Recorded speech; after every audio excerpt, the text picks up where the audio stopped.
That casket in the showroom cost a funeral home around $2,000. You will pay triple. And it is still not where they make their real money. That is the part almost nobody understands. Sitting across the desk from a calm man in a dark suit while he turns the pages of a binder. You spend thousands of dollars. You walk out, and you assume the big number was the casket. It almost never is. So today we are going to sit down at that desk together, in that quiet building with the family name carved over the door, and follow the money one layer at a time. Let me give you someone to follow so this stays concrete. Call her Carol. Her husband has just died. She walks into that dignified building. She is grieving. She is not in the mood to comparison shop, and she is about to make several $1,000s in decisions inside about 72 hours. Carol assumes the big number on her bill is the casket. It is the thing they show her. It is the thing sitting in the softly lit showroom. It feels like the product. That casket, more and more, is the loss leader. It is the grocery store selling milk at cost to get you in the door. The real profit in the American death care business sits in three places. Carol will never be shown. The money she pays years before she ever needs it. The dirt under the building, and who actually owns the name on the sign. Let's take them one at a time. Start with the strangest one, because once you see it, you cannot unsee it. It is called pre-need, and it works like this. A customer walks in, healthy, very much alive, and pays in full today for a funeral that might not be delivered for 10 years, or 20, or 30. Thousands of dollars handed over now for a service that sits on a shelf waiting for a death that has not happened yet. Think about what that money does in the meantime. By law, it cannot just go in the funeral director's pocket. Depending on the state, it goes into a regulated pre-need trust or into an insurance policy designed to fund the funeral later. And there it sits, invested. For decades. If that structure sounds familiar, it should. It is exactly how insurance works. Collect the premium now, pay the claim far in the future, and earn the investment return on the money in the years in between. That gap, that stretch of time where the money is sitting there working, has a name in finance. It is called the float. And the funeral industry is quietly one of the great float businesses in America. Every year, Americans pour billions of dollars into these pre-need plans. Now let's be honest about how the home actually earns from it, because this is where a lot of people jump to conspiracy, and the truth is more mundane and more interesting. Depending on the state, the funeral home might draw a share of the interest the trust throws off. It might recoup its marketing costs through commissions. If the plan is insurance-backed, the home earns agent commissions plus a slice of the income the insurer makes investing that money. But do not picture a jackpot. Many of these insurance-backed plans have been tied to the yield on 10-year Treasury bonds, and for much of the last decade that yield sat under 3%. The float is a steady, regulated, boring earner. And boring, when you multiply it across billions of dollars sitting for decades, adds up. The pre-need contract cuts both ways, and this is where you feel for Carol. The plan locks in today's price. She pays this year's price for a funeral that might not happen for 20 or 30 years, which shields her family from all that inflation. That sounds like a win, and often it is. But flip it around. If the funeral home's own costs balloon, the home eats the difference. Picture a casket that cost the home $2,300 wholesale back in 2014. By 2026, that same casket can cost the home over $4,000. If Carol locked in years ago, the home is now delivering that casket at a loss. And Carol, having paid up front, is now a captive customer. She cannot easily take her money and shop somewhere else. The lock protects her from inflation and traps her at the same time. So that is engine 1, the money you pay before you die. Engine 2 is something you can actually see, but never think about. Look at that building again. It is often large. It is often completely paid off. It sits on a well-located piece of land, frequently in an older established part of town where the family bought in generations ago. Add in specialized equipment, the preparation rooms, the vehicles. When funeral homes are bought and sold, and they are bought and sold constantly, the real estate is frequently the anchor of the whole valuation. The deals tend to price a certain way. A funeral home commonly changes hands at somewhere around 6 to 8 times its annual earnings. And appraisers will tell you plainly that the multiple skews higher, sometimes much higher, when the real estate is included in the sale.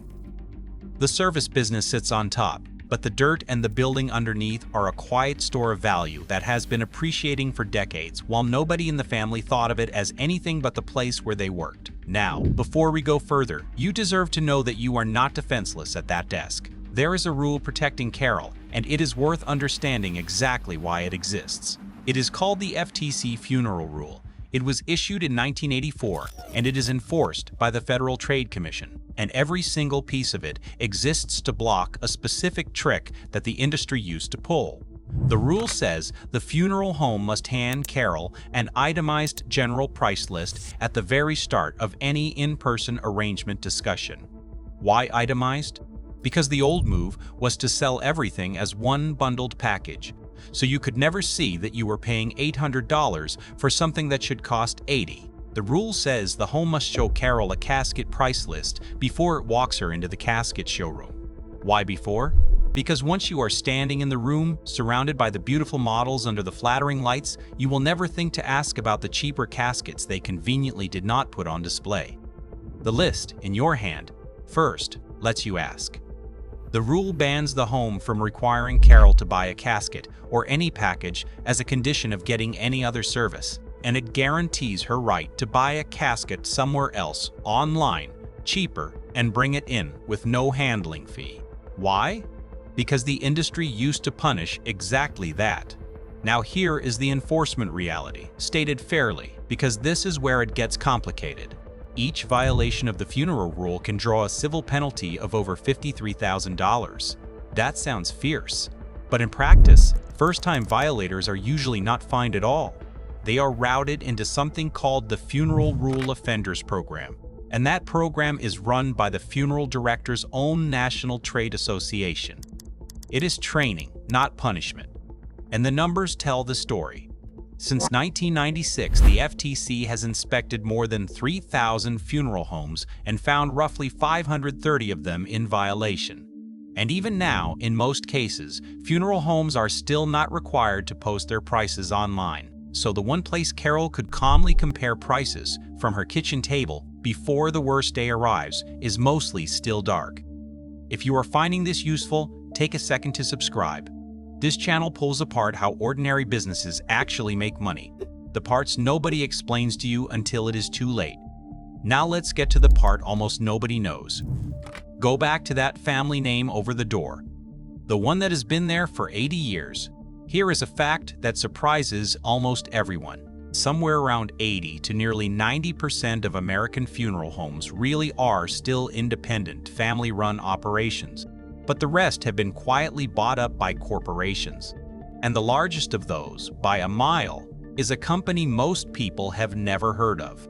It is called Service Corporation International, headquartered in Houston, Texas. It operates around 1,500 funeral homes. It is worth roughly $11 billion, and you have almost certainly never seen its name in your life. Because that is the entire strategy. SCI markets its locations under a soft umbrella brand called Dignity Memorial, but the signature move is this. When SCI buys a beloved local family funeral home, it keeps the family name on the sign. It keeps the same staff. It changes nothing you can see. And once you understand what is actually being sold here, that makes perfect cold sense.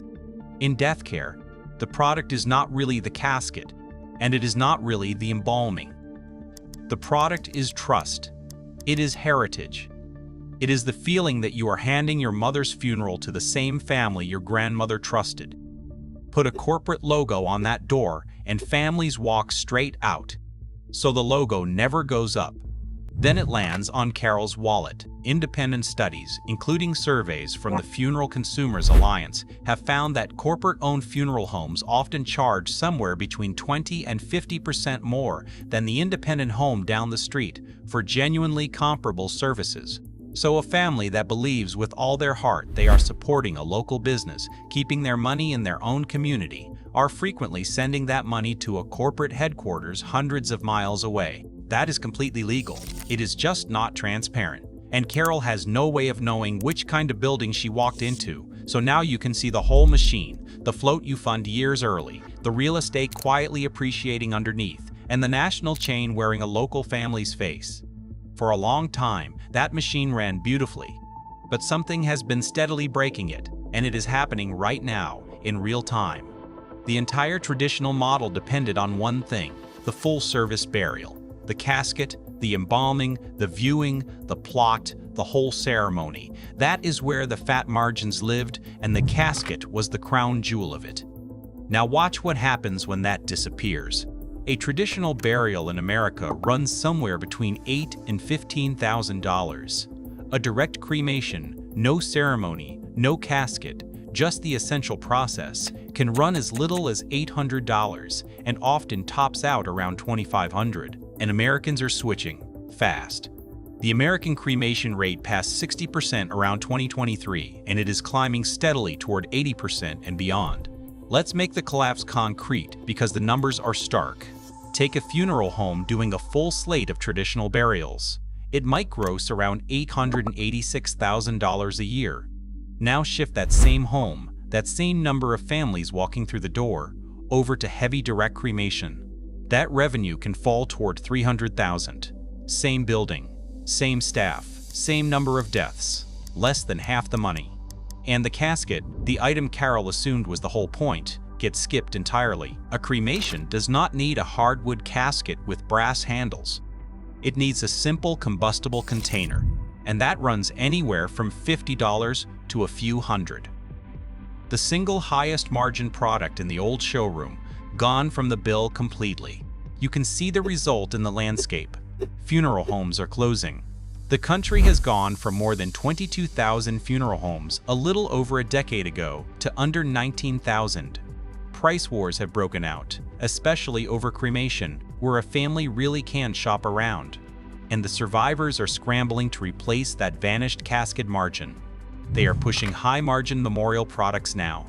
Custom-designed urns, jewelry with a pinch of ashes sealed inside, memorial artwork, and they are leaning harder than ever on the two engines that still work when the casket is gone: the pre-need float and the cemetery and insurance products that go with it. Which is exactly why everything we talked about earlier matters more every single year, not less. As the casket margin evaporates, the float and the consolidation are not side businesses anymore. They are the profit that survives. So here is where we end up. That casket in the softly lit showroom, the thing that felt like the product, was never really the business. The business is a float that you fund decades before anyone needs it. It is a valuable piece of real estate that has been quietly appreciating under a service that barely notices it. And increasingly, it is a national corporation wearing the face of a local family. Cremation is dismantling the old version of it right now while you read the price list. None of this is illegal. Most of it is not even wrong exactly. But it is invisible, and invisible is the whole point. So the next time you drive past that dignified building with the family name over the door, you will know what to actually wonder. Not what the casket costs. That was never the real question. The real question, the one that tells you almost everything, is simply this: who actually owns it? And where does your money go while you wait? This subject touches real grief, and if you have sat at that desk yourself, none of this is meant to reopen that. It is meant to make sure the next time you walk in knowing what the man in the dark suit already knows. If this changed how you see that building, subscribe and share it with someone who is going to sit at that desk someday. Because everyone does.